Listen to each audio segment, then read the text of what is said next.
Welcome, everybody, to episode 4 of Damage Control. Whoop, whoop.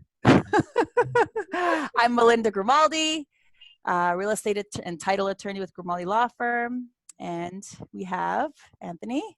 What's going on, guys? Anthony Angelillo, mortgage banker with Paramount Residential Mortgage Group, branch operator and owner of Miami Shores, and founder of Tag Team Nation, hence this system that we're talking on right now, which is cool stuff at rough times right now. Very cool stuff. All right, so a little bit about damage control. We actually started these episodes before Zoom was trendy. Just want to throw it out there. It was actually an idea that blossomed after many discussions from last summer, and we finally went live on it last month, and now everyone's doing it, but that's okay. We'll still keep doing it. And so damage control is basically something that we created to help real estate agents and everyone in the real estate industry help control or prevent damage. And damage could come from different ways, whether it's in your deals because of your loan, because of the contract, because of people's personalities, whether it's because of your marketing, your sales have problem. And today we're going to talk about mindset, because your mindset can definitely derail what's happening, you know, in your business and in your life. So we're going to talk. I'm so happy to bring and introduce you guys to Tamara. Tamara is a psychotherapist here in South Florida, and I'm lucky enough to call her a very good friend of mine. I get to have these conversations with her all the time, so it's pretty cool. But I wanted to bring her on here today, and I suggested to Anthony, let's talk about mindset because everyone's freaking the hell out right now. Yeah. So before we start talking about the content, I want to give Tamara an opportunity to introduce herself and what she does, and so go take it away, Tamara. Hi, thanks for having me. Thank you. So I'm a psychotherapist, and one of the things I specialize in is anxiety and stress and trauma. And I'm still conducting via Zoom my sessions with clients, and that's basically the theme, nonstop, not just with my clients, but with everybody that's reaching out. It's a pretty anxious time right now. So what I do when I work with people and dealing with stress and anxiety is learning how it actually works in the brain so they can have more ability and tools to manage and work with their minds. So that's one of the things I do as a psychotherapist. Awesome. Okay. Awesome. Cool. Just give me one moment, guys. We're gonna, I have to take a little brief damage control emergency, but I'd love for you guys to talk about how this has impacted your business in terms of with this situation of the coronavirus. Give me one moment. All right, go ahead. So let me go into that very quickly. So Tamara, I'm usually goal set. I'm very goal oriented, okay, and forward thinker. Most people would say that I'm on year 3000 as opposed to 2020, but that's just who I am. And so let me ask you this first question. I'll start off with my first question: is what do you do to cope in these times, in these situations? And if someone like me is very structured, okay, and now as you can see, I'm working literally out of my office here. Not getting ready for work, coming in, having my structure, working out in the morning. Now it's been kind of screwy with me since I can't run around my Key Biscayne over here. So how do I fit in a structure that's inside now, and what do I do to try to help myself cope with that type of stuff? Right, that's a great question. So some people, they thrive on goals and tasks and lists and being really proactive. And that, that's great. That shows who you are and what kind of mindset you hold. So it's a pretty goal-oriented, productive, a person with intention, which is great. Even though you may be like that and it works for you, you're thriving, you're going forward. What's happening right now, no matter what kind of person you are, throws you off. even biologically in your brain, there's an amount of tension happening. We're going to absorb that. It's a lot of stimulus. So what happens is, with your kind of mindset, which I really appreciate, you might start thinking of, okay, opportunity. You might look at opportunity first, which might lead you to think of, what can I do? What can I do to capitalize? What can I do to get my business going? What can I do to be productive? What can I do to succeed? The thing is that there's a lot of uncertainty right now, and a lot of, like I said, tension in the air. You have to be careful, because you may have a tendency, not you, but anybody who has that mindset of being productive, to embrace too much. And it might be a little bit flooding and overwhelming. So what I would suggest, if that is your mindset and that is how you function, great. I would say it's about establishing a routine, because if you thrive on goals, you'll probably have a routine. You probably have a process of how you do things. So if you have that, it cannot be the same as it was before.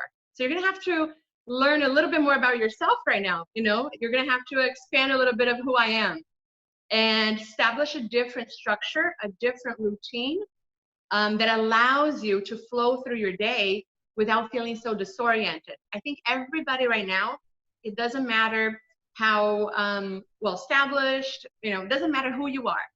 Everybody's feeling the tension, which inevitably leads people to feel a little bit disoriented. Yeah. You know? So even with the day of the week, like what day is today or whatever, you know? Yeah. So establishing a routine and simplifying it. Even though you embrace a lot, I would say simplify it a little bit. We don't want you to embrace too much and feel flooded. What would you suggest on simplifying it? I'm very structured in the sense of everyone that knows me knows that, all right, Anthony goes to bed at 9. Old man Anthony. Hold on a second. I was on a webinar, and Anthony, mute everybody. Yeah. Ladies are pretty, but. And so my question for you is what, if I'm so structured and detail oriented with things, okay, it's taken me out of my element. Okay, last night I was working, obviously you can see my bags underneath my eyes, 10:47 p.m., that's unlike me, getting up at, 6 a.m., which is usually 4 a.m., not running today, which never happens, and call Melinda talking about business right off the get-go, not even saying good morning. I'm out of my element. So how do I get physically and psychologically back into that element? Okay, that's a really good question. So I don't know if I can get too brainy here. Is that okay? Go ahead, man. Try me. Okay. So this is actually, so what I want to share right now is something that we can utilize as a tool, as information for any time of our lives, not just with the anxiety and the tension and the disruption of what's happening right now. So I'm going to speak a little bit about the brain, because I have this motto that I live by, which is learn how to work with your mind and not against it. So to work with your mind, you have to understand a little bit of the circuit in there. If you don't know the circuit, you'll be a little bit lost, in trying to find out what to do. Now, here's an opportunity. Right now, everybody, even though you might be a really grounded person, you really know who you are and yourself, now is a situation that hasn't happened before, as far as I can remember, anything similar. So there's a part of you that you're going to have to learn and find out who that part is, So you mentioned you're very goal-oriented. You're wanting to get back to that way of being that worked really well for you. Well, now you're going to have to meet a part of you that's different, and you're going to have to get to know that part. So in the brain, we have anxiety, tension activates two pathways, two lanes. One of them, it activates the CEO of the mind.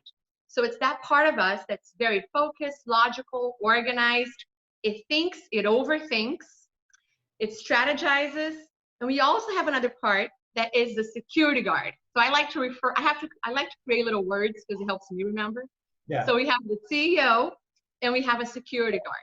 Whenever there's tension in the air, it's going to, if there's any issue with safety, lack of control, where we feel a little bit off, it's going to start activating these parts. So your security guard starts getting alerted, like, okay, I got to do something about this. It throws you off physiologically. You might, have a difficulty sleeping. You might be having a lot of anxiety.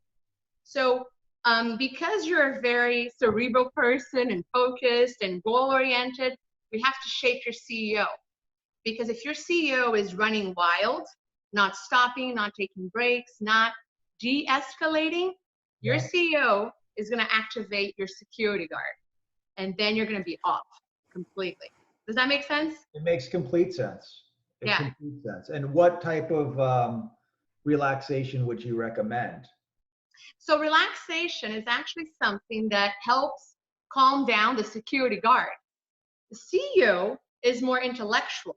So one of the things that we have to do is take the initiative to talk to your CEO. So self-talk is huge. And you actually, so what I've been doing, because I've been disoriented too at times, like, okay, I had everything going structured and well. All of a sudden, I'm having to adapt and adjust. So adapting and adjusting is huge for all of us right now. No matter where you are in life, there's some sort of adaptation and adjustment that we all have to do. Like Melinda doing the drive-thrus or this or that, or not being able to work out. All of it requires an adjustment. With the CEO, you're going to have to filter your inner voice. You're going to have to talk to it, almost like you're that good friend that says, hey, I got you. We're going to do this. Let's refocus. So you guide through your own monologue or your internal voice. You guide the CEO. And that helps you refocus and stay grounded. The CEO, if it starts to overthink, it activates security guard. So it pushes that button and says, I'm in danger. Security guard goes, oh, and you feel physiologically the stress. That's awesome. That's interesting. Pretty cool, right? the security guard and the CEO, that's great analogies. I like that. You're painting the picture for everybody. So that's awesome. That's awesome. And if I can add a little something, just like, in the White House, right? If there's any sort of alarm going off, the first thing they do is security guard remove CEO, meaning they remove the president. Same thing happens to our brain. If we get a little alerted, CEO steps down a little bit, security guard steps in. That's why a lot of times we get unfocused. We don't even remember in a moment of stress what we said, what just happened. We kind of, become a little bit, I don't even know what just happened type of way. So that's an example that not just pertain to the coronavirus situation, any stressful moment, you have to be able to guide your CEO and your security guard. Interesting. Cool. I like that. So what about, okay, so we're off our routine and we're trying to stay focused and we kind of have that more structured approach, but what about those people that are totally freaking out right now? Like what guidance can you give them? Yeah. That are like in line, like for an extra surplus amount of toilet paper versus, how much toilet paper do we really need, people? Like, I don't. If you don't have, if you happen to be one of those that didn't get a lot of toilet paper, you gotta get creative. Like napkins or something, Oh my goodness. Okay, anyway. So tell me, tell them some other tips for the ones that are more, wrapped up in this. So everybody's wrapped up in this to some extent, especially the ones that are feeling more unsafe, whether it's financially, professionally, whatever the situation is, it's going to trigger and activate us in some way. Most people, and I talk to a lot of people every day because I'm still doing my sessions via Zoom, but people through social media have been reaching out, which is really great. Everybody to some extent is disoriented right now and freaking out to a certain level, okay? So what I would say is, like I just mentioned to Anthony, having a structure for the day helps, but it doesn't have to be anything goal-oriented and overachieving. Sometimes it's just a moment where you can allow yourself to relax, allow yourself to work with your inner voice and stay present in the moment. What is it that I can control? So focusing one day at a time with what you can control that day, doing your best, Social media is great because in a way you're connecting with people and it gives you a sense of, oh my gosh, we're going through this together. However, one of the feedbacks that I've been getting is that there's a lot of people posting how much they're working now and how much they're, you know, achieving so much. And a lot of times when we're desperate, we may not be achieving as much. So you start looking on social media and feeling really not good enough. You know, like, oh my gosh, I'm not doing anything. So you feel off.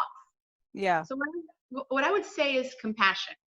You know, if you're feeling really, really off, that's okay. There's no right way of doing this. You just have to stop and ask yourself, what do I need today? But allow that inner voice to have a compassionate tone, just so you can give yourself what you truly need. That's good. Be kind to yourself. Yeah, be kind. So those posts that you're seeing, is it, I don't want to say misery loves company, but I mean, if it's negativity all on social media, stay away from that. Is that what you're saying? It's not negative, actually. At least what I have been seeing is that people are posting a lot of everything they've been cooking and the languages they're learning, all the books what I'm saying is, which is wonderful. But just like social media can help, it also becomes a platform for comparison. We have to be able to filter our own selves and our own CEO, so we don't start overthinking, thinking like we're less, because that activates even more. It makes you feel like you're failing every day besides everything that's going on. Does that make sense? Yeah. Keep it up with the Joneses. Oh, yeah, the Joneses. I mean, people are doing push-ups. I'm not going to do push-ups. Yeah, I hope nobody tags me in that challenge, because it's not happening. I don't even look, because I think I've been tagged. I'm like, oh no, I didn't see it. That's funny. But so I know some people, they're just like glued to the news.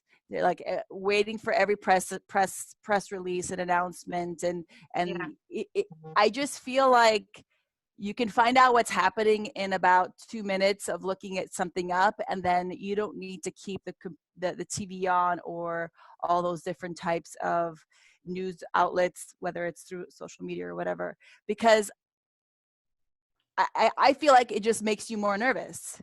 What do you think, Tamara?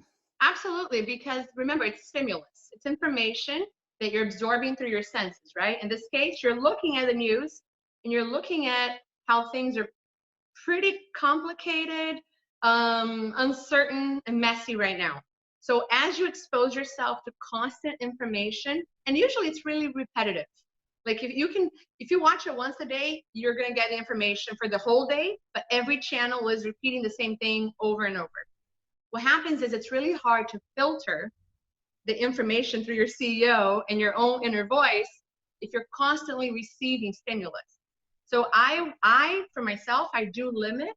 I like to be informed, but I do limit because I don't want to flood myself with negative stimulus. And there's nothing I can do more than what I'm doing right now, you know?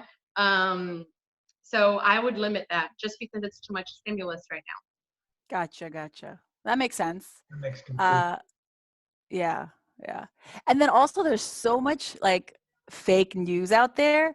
Like you're seeing articles and hearing things. Oh, I heard this is going to happen and that's going to happen.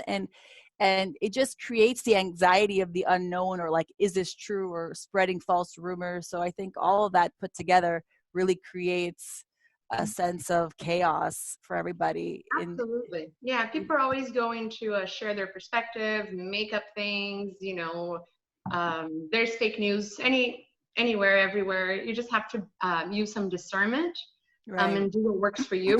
And I do therapy with children too, and it's been a trip, you know, therapy online, but it's been great. And I'll tell you, kids are absorbing that too.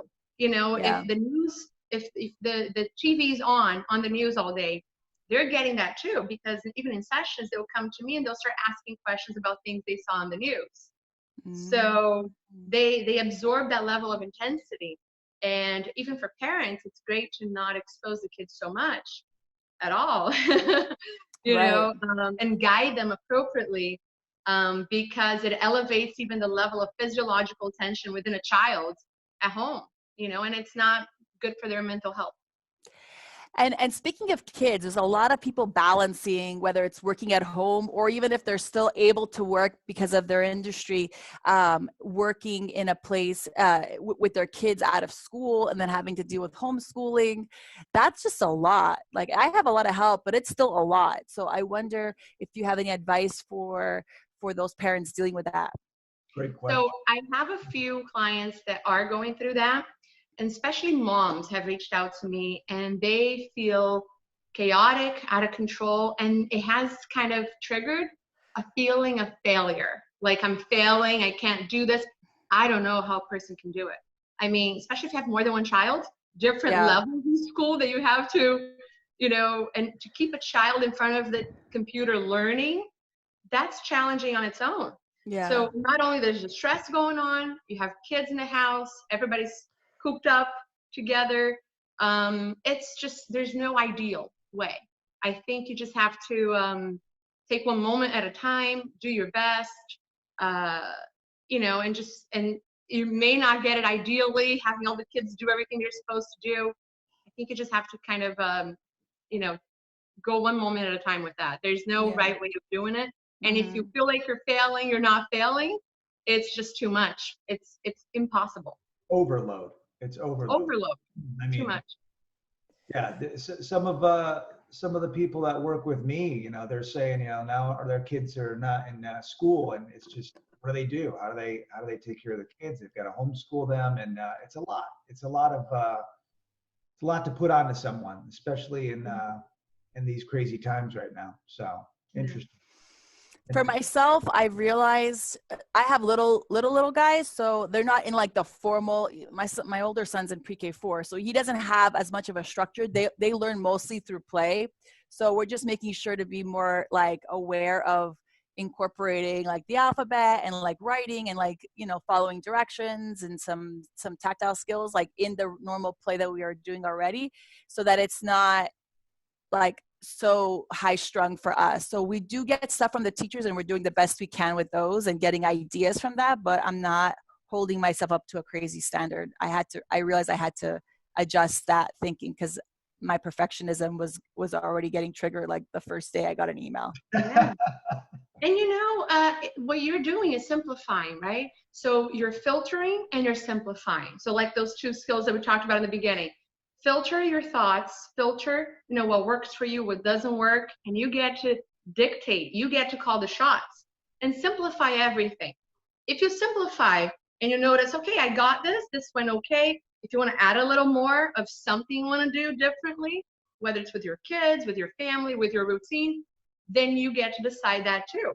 But simplifying and then adding is better than flooding and then Right. losing yourself.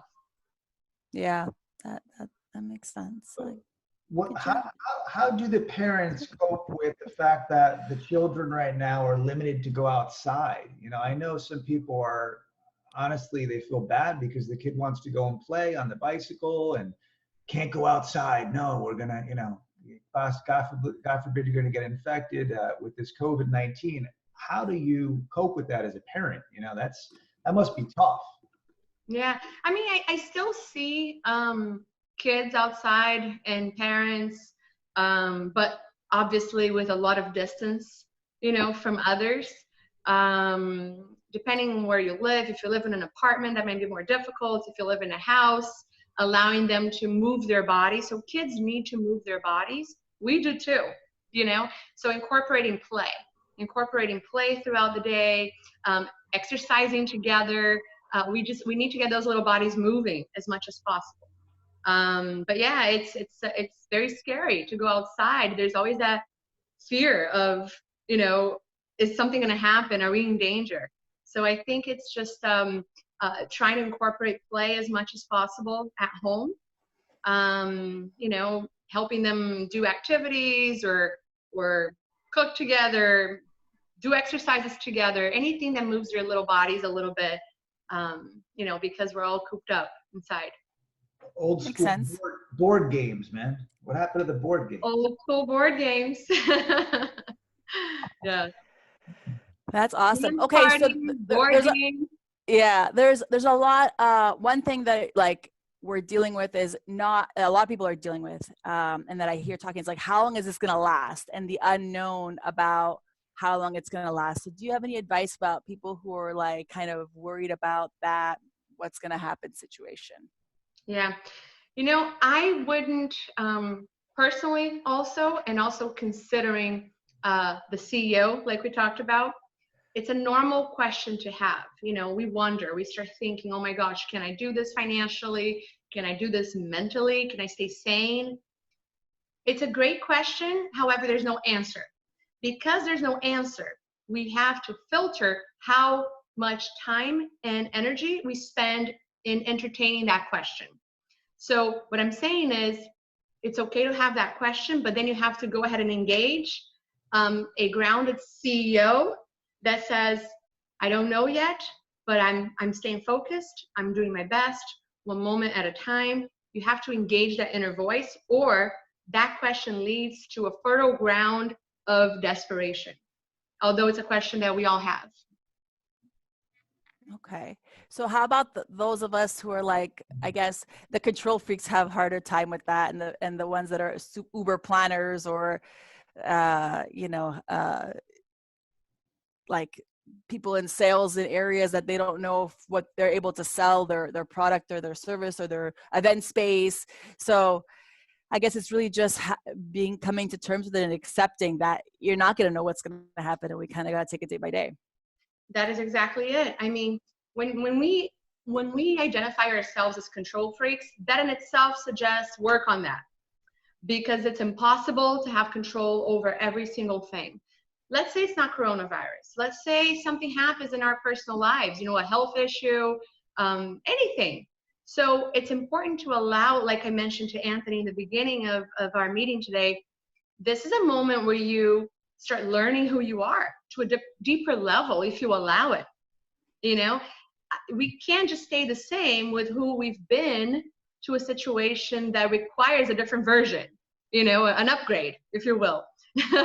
Yeah. So if you happen to have identified yourself as a control freak, now is a time where reality is, you come to terms with reality, where it's important to work on focusing on with what you can control. And like you said, one day at a time, Yeah. Awesome. Adversity brings opportunity, like we mentioned, Melinda, right? So Exactly. Exactly. Times like this, it's gonna test your mental well-being and your state of mind, and it's an awesome test. It's something that everyone's gonna have to go through, unfortunately. And like Tamara said, day by day. I love that. You can't project the future. People go crazy if they do that. So it's just staying in the moment and understanding, your surroundings, thinking positive. The 5 people you're surrounding yourself with during these times, hopefully they're positive as well, because that's energy, positive energy. Yeah. So speaking of that, do you have any advice about people who may have people in their circles or their family or they're at work that are like at a different level of anxiety, or you're trying to keep it all under control and there's something crazy happening in the next room, or how do you shut that off if you can't physically separate yourself? Or if you can, what do you do, in terms of friendships or other relationships? Yeah. So one of the things that if we have somebody that we're, a family member that's really freaking out, and I understand why, a lot of people are freaking out. We're all freaking out to some extent. If all you can do to that person is show some love, just sit down, maybe say, hey, we're in this together, show some love, bond a little bit. Bonding is one of the things that deactivates security guard.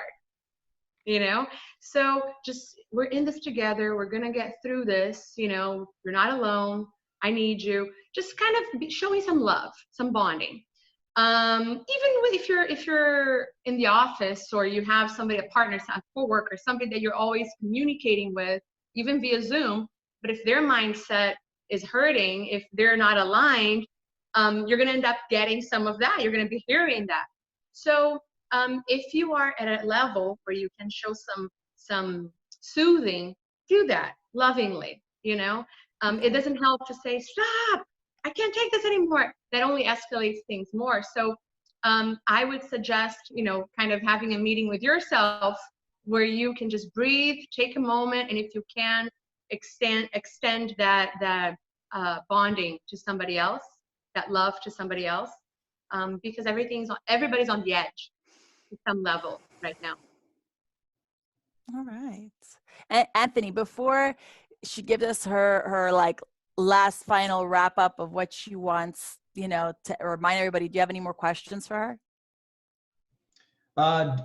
She answered everything, Yeah, that's great. Honest to God, you answered everything. How to stay mentally, physically, emotionally stable during times like this, and healthy, God willing. So I mean, it's a lot. It's a lot to consume. But what she did say, the CEO and security guard, that stuck with me, and I think that's going to stick with a lot of people. So it's a good way of thinking and understanding, you as an individual, and she's spot on with that. So. Yeah. Well, I wonder if anyone else has any questions, if that's watching. If you do, you can type them either in the chat or on Facebook Live. And while we wait to see if any questions do come up, Tamara, if you were to say today the takeaways you want everyone to leave with, what are like the big 3 things that you want everyone to remember? Because I always like to do takeaways at the end. Okay. So just to kind of summarize, right? The way you filter your own inner voice, for you to filter, you have to catch it. So like I mentioned in the beginning, I like to create little words, right? Catch, do a check-in with yourself. Stop for a moment, and you can do that throughout the day. This is what I do personally in my life. You, throughout the day, just stop for a moment and do a bit of a scan where you try to catch where you're at. So how am I feeling right now? How activated and triggered and escalated am I? How has the inner voice and inner dialogue been?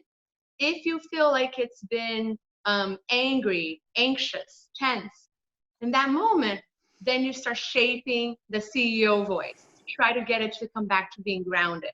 If we don't stop and catch it, then we won't be able to change it. So that's step number 1. Stop and catch it. You have to intentionally choose to stop and catch it. You don't just catch it out of nowhere. It's intentional.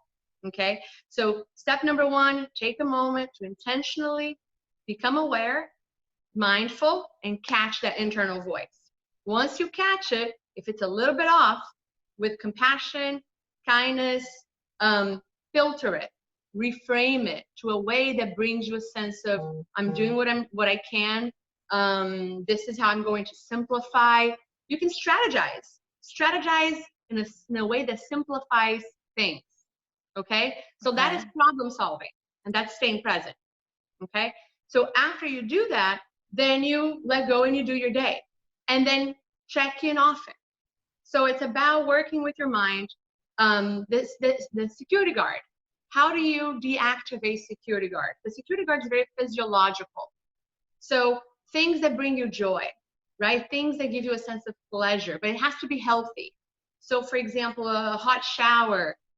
Just anything that brings you a sense of pleasure. Gratitude deactivates security guard, or it helps in deactivating security guard, because it gives you that sensation of love, bonding.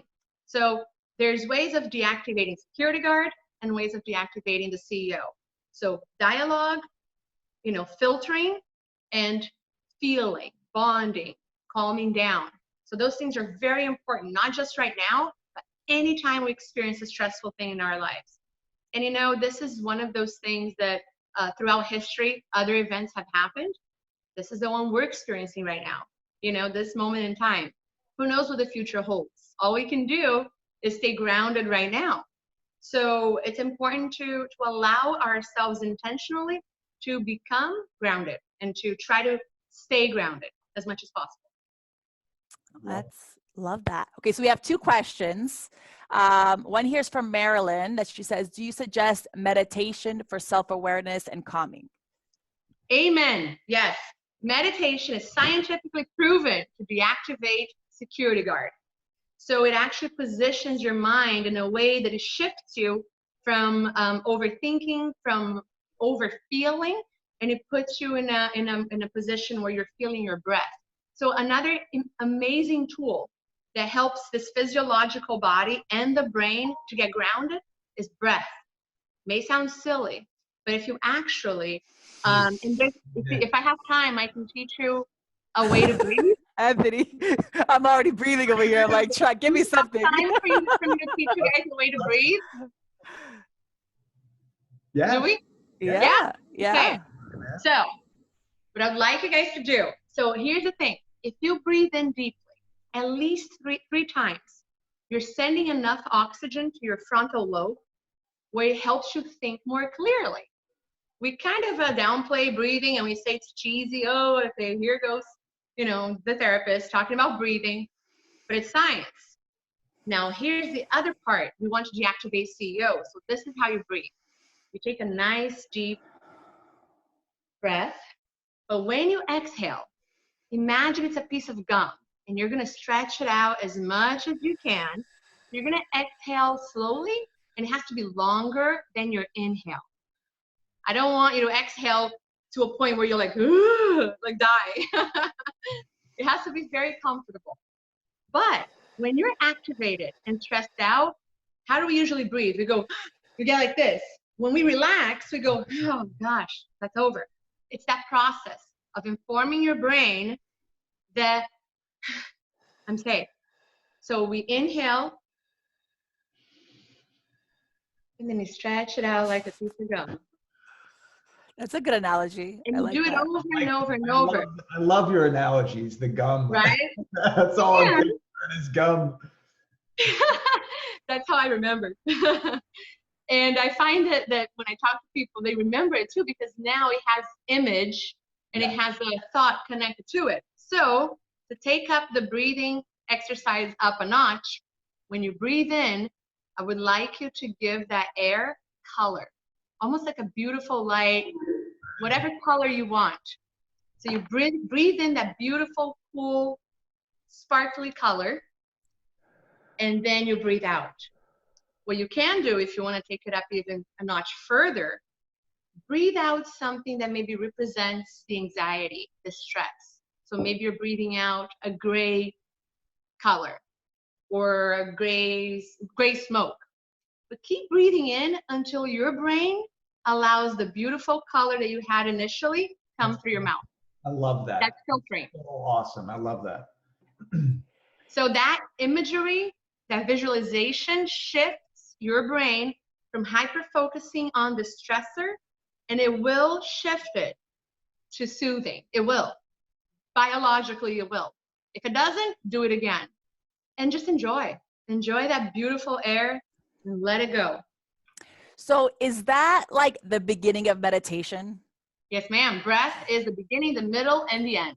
So you know how I always tell you that like I can't calm my mind. It's always running into like just to do that. But I think that putting a visualization to it and you focusing on the image, I think will allow someone like me who has a hard time like knowing where to start to calm myself is in something like that. Grounded too, that's the objection is to ground yourself. Yeah. And a really great thing, if you're not, if you don't have a lot of experience with meditation, it's okay. There's no one way of meditating. You know how people say just quiet the mind, think of nothing? That's one way, but there's a lot of different ways of meditating. There's different apps that you can download. I love guided meditation because you're just following the instructions. So it's easier to stay focused when there's an instruction. So you can go on YouTube and just listen to different guided meditations. There's an app called Calm that a lot of people use that is really nice. So utilize that time to even improve on that skill of being grounded, because you can use it forever, not just right now. Right. Okay, so we have one more question. That was awesome. We have one more question here saying, how can you project security to a customer without lying? That's a great one. That's a great question. That's awesome. How can you project security to a customer without lying? That is a great question. I think honesty, because everybody knows that we can't promise anything because we don't know, So I think just being genuine, being honest, but also whatever field you're in, you want to be good at what you do. You want to make an effort. So being present with your customer, just giving them a sense of I'm going to do my best to see this through. I'm going to be every step of the way within my ability to make sure that I can support this, whatever your field is. You know, I'm being present with you right now. That gives security. Being present gives security, although you don't know what's going to happen. So there's no wrong way of saying it. As I always say to Melinda during our events to real estate agents, you know, it's not what you say, it's how you say, how you present it. And you using the analogy of showing love, that's big. You know, that's something that I would probably use for the client. You know, everyone needs that right now. So Yeah, for sure. Awesome. So I don't see any more questions.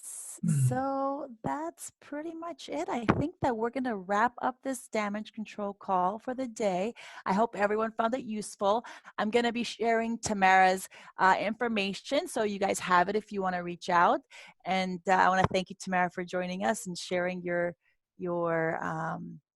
expertise and your guidance on all this stuff, because I found that super helpful. awesome.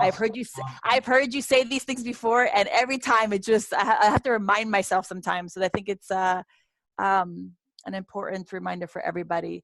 Oh, hang on, there is one more question. Is there anything wrong with just chilling at home and catching up on Netflix, using this time to recharge and not beat ourselves up? I worked from home for a long time, so I guess it's a bit easier. Of course, I am restructuring some things, but I am doing my best to enjoy the quiet and relax. I'm not going to feel guilty over spending more time in my jammies. How often can we do that and have a good excuse? Amen, sister. Was it a sister? Yes. Amen. Because here's the thing. Because of the way we kind of have been programmed in society, we're very proactive, capitalistic, move, time is money type of thing. Even our own internal voice can be a little bit critical when it comes to watching Netflix, being in your jammies. I think it's awesome. You know, there's no need for guilt. So part of shaping and filtering that inner voice is exactly that, not engaging in shaming, criticism, or guilt. You know, if you want to do something, do something. If you want to watch Netflix, watch Netflix. Ask yourself, what do I need right now? The big thing is, if you feel guilty, you know, be kind to that guilt, talk to it, you know, so you don't get moved by the guilt, because we don't want to just keep that in and just feel like we're failing. You know, there's nothing wrong with watching Netflix. More power to you. I'm going to do that today. Friday. Mm-hmm. It's almost like eating or having a cheat day. You know, you've got to have your cheat days. Otherwise, you're crazy. And there's nothing wrong with it. There's nothing wrong with it. Yeah, we're very critical by nature. And that's part of a CEO that's not being shaped. Criticism comes from the CEO, right?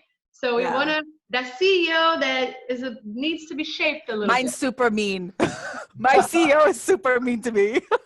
We need to get a CEO to be more grounded. Yeah, that's for sure. That's for sure.